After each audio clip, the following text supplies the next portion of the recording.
પોતાના બાળપણના મિત્રને તેણે કહ્યું હતું કે મારા એક ઇણજ ગામના બદલામાં હું જૂનાગઢના 200-500 ગામડા ઉજ્જડ કરી નાખીશ. ઝવેરચંદ મેઘાણીના મતે કાદુ ગરીબ અને નબળા લોકોના પક્ષમાં લડનારો બહારવટીયો હતો. તેનો આતંક માત્ર અન્યાયી સત્તા સામે હતો. કાદુએ બહારવટું સ્વીકાર્યું, પણ તેનો ઉદ્દેશ ગરીબોને લૂંટવાનો નહોતો.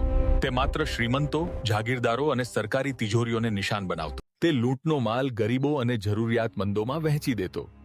તેથી જ સામાન્ય પ્રજામાં તે નેક અને દરિયાદિલ ગણાતો. કાદુને પકડવા માટે રાજ્ય અને અંગ્રેજ એજન્સીએ તે સમયગાળામાં 1000 રૂપિયા તથા 20 સાતી જમીનનું ઇનામ જાહેર કર્યું હતું. કાદુની બહાદુરી એવી હતી કે તે 25 હથિયારબંધ સૈનિકો સામે એકલો લડવાની હિંમત રાખતો. તેની ગેરીલા યુદ્ધ નીતિથી અંગ્રેજો પણ થાકી ગયા હતા. લોકો તેના નામથી ધ્રુજતા, કારણ કે તે અણધાર્યો ત્રાટકતો. અંગ્રેજ પોલીસ તેને પકડવા ફાંફા મારતી રહી, પણ કાદુ હાથમાં ન આવ્યો. પરંતુ 1887 આવતા સુધીમાં દબાણ વધ્યું. સાથીઓની સલાહથી કાદુએ કાઠિયાવાડ છોડી વતન મકરાણ પાછા જવાનો નિર્ણય કર્યો. કાદુ અમદાવાદ થઈને કરાચી પહોંચ્યો.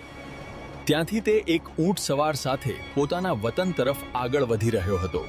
ઇનામની લાલચમાં ઊંટ સવારે દગો કર્યો. કાદુએ બહાદુરીથી તેનો સામનો કર્યો અને દગાખોરોને ત્યાં જ મારી નાખ્યા. પરંતુ નિયતિને કંઈક બીજું જ મંજૂર હતું.